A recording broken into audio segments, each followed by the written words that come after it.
Hey guys, Professor Bill, Comic Book University. Cult of Dracula, issue number 1. This was a pretty good comic book. It's a very, very indie comic. Like, when the entire back cover is, recognize us!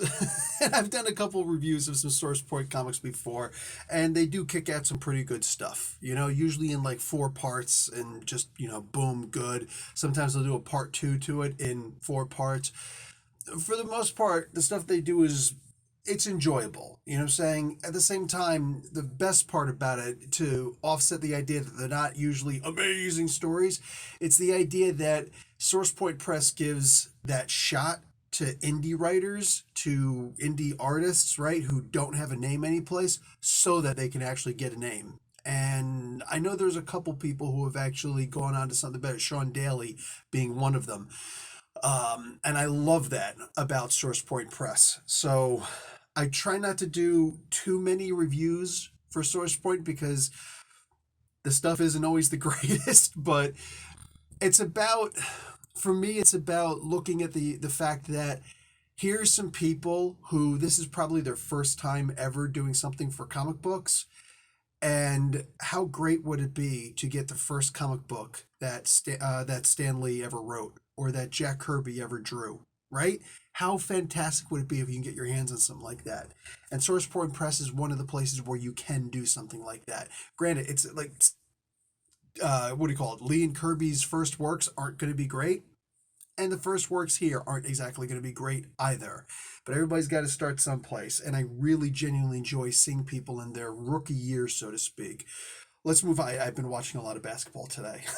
Anyway, we can talk about who those rookies are who made this comic book, or at least I imagine they're rookies. I'll probably get into that later. Cult of Dracula. Rich Davis is the writer slash creator. Henry Martinez does the pencils and inks. Trevor Richardson does the colors, and Ed Dukeshire does the letters. A bunch of other people involved here. Gwyla Nemeth, Shannon Mayer, and more did cover art. And more? That's really weird. And more.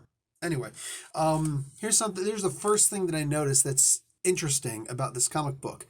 Writer creator. Here's the penciler inker. Somebody who does the layouts and the finishes should usually go here. Why? They should go here because there's only 2 people on the top and then everybody else is on the bottom, including the executive producer, and is that what he's called? Executive producer. I got that right. So why would you put the colorist over here? Maybe I'm reading into this too much, but a lot of times, like I noticed that Henry Martinez, the pencils and inks, wasn't a creator. He wasn't, labeled as a creator on this. Whenever you look at writers or creators or artists' color boards, it's always the artists who are in charge. Sure, the writer would, maybe contact you, be like, hey, I'm looking for somebody to go halves with me on, this work that I'm doing. The trick is that the writer is usually the person hiring or looking for an artist. It's very rarely an artist who's looking for a writer. It happens, but it just doesn't happen with as much frequency, right? Boys are stronger than girls. Well, sometimes girls are stronger than boys. Yeah, but it just doesn't happen with as much frequency. I just want to say that's the layup. God, I've been watching too much basketball today. Anyway, when you have this diaspora where it's like, here's somebody who can write, but they need an artist, and they're like, let's go into this together. I'm not going to pay you to do this work, but just come up and, I'm going to take a risk and you take a risk also. I'll do all the story and you do all the art. There's a lot to say about both regards, right? The penciler, the artist, whatever, is doing a lot more work than the person who's just putting together the story. There is no comic book if there isn't a writer, right? So it goes back and forth. So the idea is, listen, if I have to pay you to do the art, then you don't get creator credit also. And they say, but I'm the one who designed what the character looked like, so I should get that too. It's an interesting diaspora, and I'm not on anybody's side on this. I literally just sit on the outskirts and look at it and just go, oh, that's an interesting conversation. I'm just the fly on the wall, dude. I got no stake in the conversation. I just read comic books and occasionally review them. Moving on to more things. It didn't take long. I like the idea that it took a minute to get into that because there's several pages before. I actually skipped one. There's several pages beforehand, before you get to the title. So, Cult of Dracula, yeah. You got all this good stuff. You get some very cool background art, very cool. Oh, for crying out loud, I'm forgetting my art terms. Just the landscapes and the actual buildings, structures, stuff like that. And then you get into what some of the people actually look like. Good art. It's good art. It's not great art, but it's very good art. Um, the way that the white people are drawn really well. The way the black people are drawn maybe needs a little bit of work. This is actually one of the best ways that the one of the few black characters in the book is actually drawn, but it is what it is. You very quickly get used to this, but looking at this comic book, it's very, very obvious that this is a new artist to comic books. It's not, like I said, it's not a bad thing. It's a rookie. That's the rookie card, and the rookie card is usually what's the most valuable in your baseball collection or whatever card you're collecting. Imagine if you had Larry Bird's, what was it, 1979 rookie year card. Imagine if you had Johnson's. Imagine if you had freaking, well, anybody really. Imagine you had Steph Curry's rookie card. I'm just saying, right? At the end of the day, the art I really liked in this book. I really dug the art because I could see what he was going for, right? It was painfully obvious what he was going for and the mood that he was trying to create. When you get towards I think it's the second from last page, it's actually a double page spread.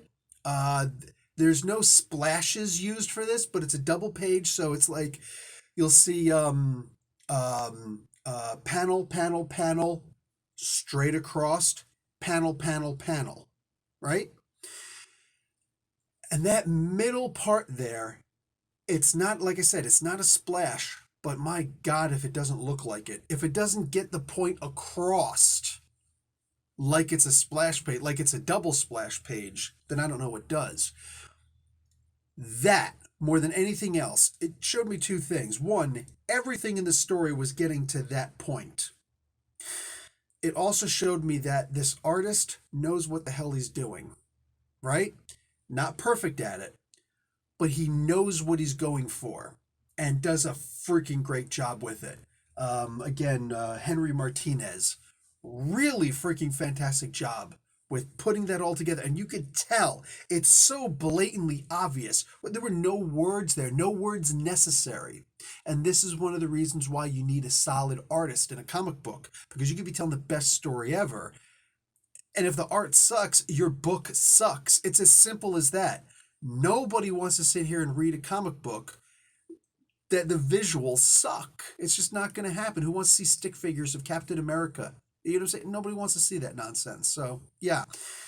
And you could see exactly what the artist was going for, and it's so right on the nose. It's fantastic. Again, there could be a whole lot of touch-ups for it, but you can also tell this is where most of the work was put into.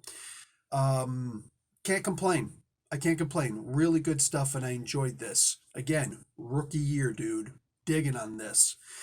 As far as the writing is concerned, since we're already on that last double page spread, there's only one more page afterwards, and doesn't make a lot of sense.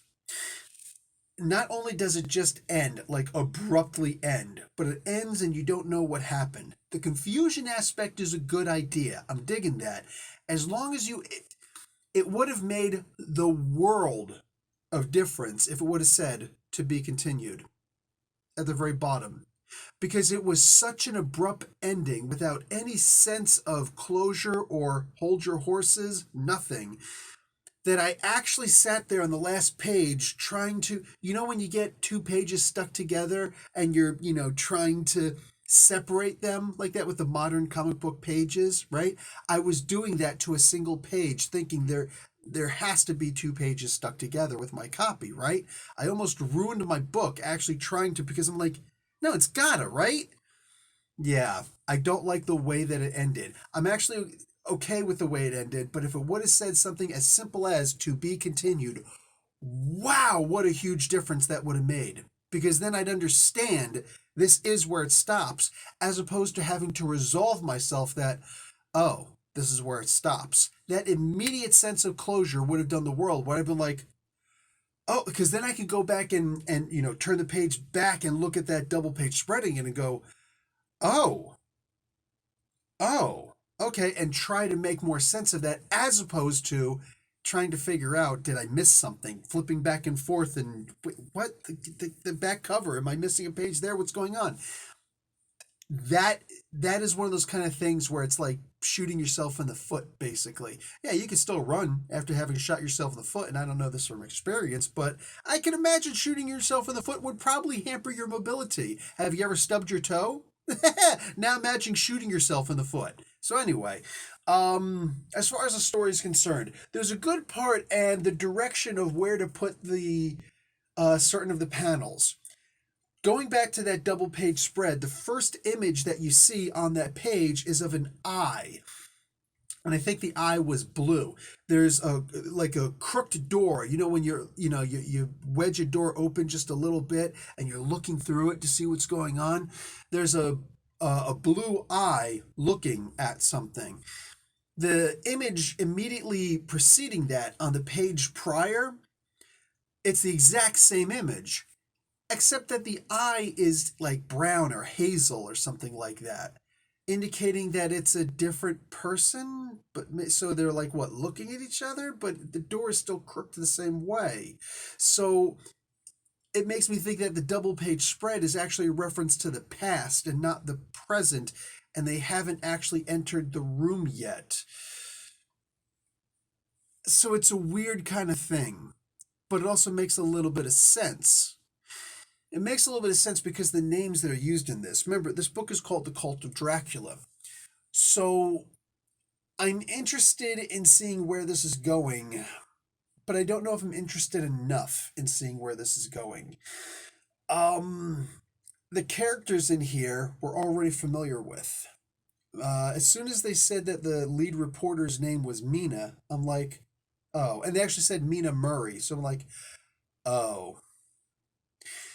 I caught that immediately because I'm one of the apparently few people who've actually read Dracula. Look, a lot of us have seen the movies for Dracula, and the most famous movie of them all, aside from the original Universal with Bela Lugosi, um, what do you call it? It would be Bram Stoker's Dracula, which was not actually Bram Stoker's Dracula, but nice try. What do you call it? It was the one of the early movies for Keanu Reeves, right? One of the nicest, greatest guys in Hollywood. He played Jonathan Harker, I think. Winona Ryder played Mina Murray, who eventually became Mina Harker. Hey, Gary Oldman, one of his defining roles, and every role that this guy is in is a defining role, for crying out loud. And the guy who played Odin and Hannibal, English actor. Why do I have Winston Churchill in my mind? Anyway, that guy, Anthony Hopkins. Anthony Hopkins, he was in it. I think he was in it. Anyway, I'm pretty sure he was in it. He was Van Helsing. And a whole bunch of really, cool people in that movie. It's a fantastic movie, but it didn't exactly follow the book. Mina never fell in love with Dracula and vice versa. That wasn't the case. Dracula actually wanted Lucy. That's why he went for Lucy. That's why he was so pissed off because he wanted her to be one of them. Right? He wasn't interested in Mina, and Mina wasn't the reincarnated soul of his beloved. Saying from back in the day. That's something that they took a new thing with. It wasn't Bram Stoker's Dracula. They're just calling it Bram Stoker's Dracula. Anyway, I don't care. It was a really good story. And if you ever read I Strahd, which is not even a forgotten role, it's I think it's the very first Ravenloft novel from TSR's or Wizards of the Coast's not TSR at the time. Dungeons and Dragons story about the vampire Lestat. No, the vampire Strahd. His name was Strahd. Yes, Lestat was Anne Rice. Anyway, boom! All of a sudden, you just that's the story. That's the story, and it's a great story. It's a great addition, and it almost makes me wish that Bram Stoker would have done that, because it definitely makes the story a whole lot interesting, and it makes it more universal. But that being said, Bram Stoker did the work that he did, and it's a freaking amazing story. Anyway, don't make me bring Mary Shelley into this, goddammit. So, the modern day Prometheus. this, as soon as I saw that Mina Murray was in this, and I realized that the co-reporter is Jonathan Harker, it's like, yeah, I see where they're going with this. And then Lucy kind of comes out from under the van, and then some crazy guy comes up, which is apparently Lucy's father. And he's walking around with a gun that seems to be not loaded, but he's like putting in people's face, and he's having long conversation, like four or five. I think it was like four word bubbles of him just word balloons of him just talking, and then Lucy goes, "Oh, Dad." This guy just gave the goddamn Gettysburg Address, and then and it is only at the last moment that she realized that her dad is there. What? And he comes up and he's putting guns in people's faces and threatening to kill them and trying to wax poetic, but he's obviously a loco en la cabeza. He's a loony bin. You know what I'm saying? He's a little crackers. This guy, and everybody's just like, whatever. This stuff just happens. There could have been a soldier there who just see that and just be like, disarmed. Bow! Disconscious.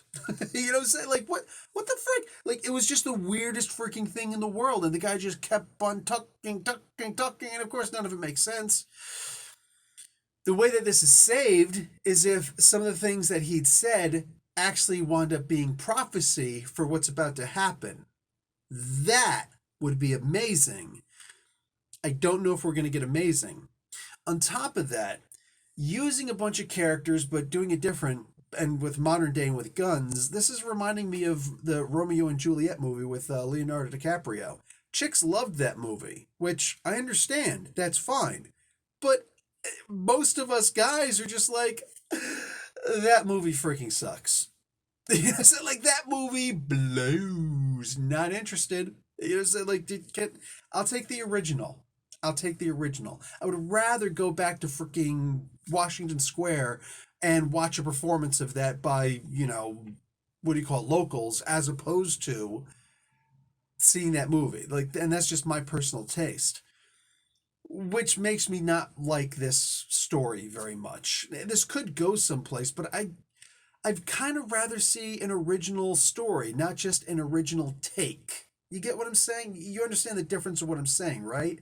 You could take the characters and then tell a similar story and put it in a different take on it, a modern, version. Anybody can do that. I'd rather actually see a modern take on something. You want to have Dracula, fine. Have it that all the stuff that happened to Dracula is cool, but he's still here because, he's freaking Dracula. Whatever. That's my personal taste on things. And at the end of the day, remember, I'm not trying to disparage the story. I'm simply pointing out a couple of criticisms. I don't know the writer or the artist. You know what I'm saying? I don't know anybody here. And sure, I could research them, but I'm sure that food critics always make sure they research the chefs that they go to, taste test their food also. That's Jersey sarcasm, by the way. You know what I'm saying? No, it's about the food. It's not about the individuals. I look forward to Rich Davis refining his craft here in a small company like Source Point Press. I look forward to him coming into his own, telling the stories that he needs to tell, that he needs to get out, so that now he has to rely on his own pure creativity and a schedule and all the different things that you need in order to be able to tell a modern day story and to tell an ongoing story and to actually put things together in a comic book the way that the things in a comic book are meant to be put out. For now, I really hope that this is just that story that because everybody who's ever thought about writing a story or writing a comic book, especially, I think there's some great, grand, epic story that you just have to get out because it's going to be amazing. It's going to be like this amazing thing, and it's going to be an epic masterpiece, like freaking the tales of Gilgamesh and what. And no, it's probably not. You should probably do some other stuff first. Get to that stuff later and do a whole bunch of other stuff. And then maybe when it's time to do that epic, maybe just ignore it entirely and just tell a bunch of stories and use pieces from that and whatever. And then when you're thinking about maybe retiring, when you could just do your own thing at this point, when you've got your name, then tell the story that you wanted to tell. And then see how amazing and how different that story is from how you originally wanted to tell it. Because that's what's going to make you the best writer out there. I know because I've seen it since the creation of comics. I've, of course, had to do that retroactively because I wasn't around when comics began, but you get what I'm saying, right? Anyway, this was this was solid for an indie publishing, and especially such a small indie publishing, Sourcepoint Press again. And I look forward to seeing the further development of these people. I look forward to being able to say, oh, those two guys, that Rich Davis and Henry Martinez, yeah, I own their first work. I look forward to one day being able to remember their names and a whole bunch of cool things they did without having to look back at the book to remind myself of these, right? In the meantime, this was a solid entry for the platform that they are currently on. I liked this, and you could see a lot of where these guys are going, and that's really all you could expect. That's all that you could hope to expect for what is being presented. I liked this for what it was. This wouldn't make it in a Marvel. This wouldn't make it in a DC. This wouldn't make it in an Image, you know? But for where it is, this is great. And I look forward to seeing these guys do a whole lot more in the future. Anyway, guys, like I said, I got the rookie card right here, bitches. Talk to y'all later. Like the video, watch an ad. Professor Bill, Comic Book University. Class dismissed.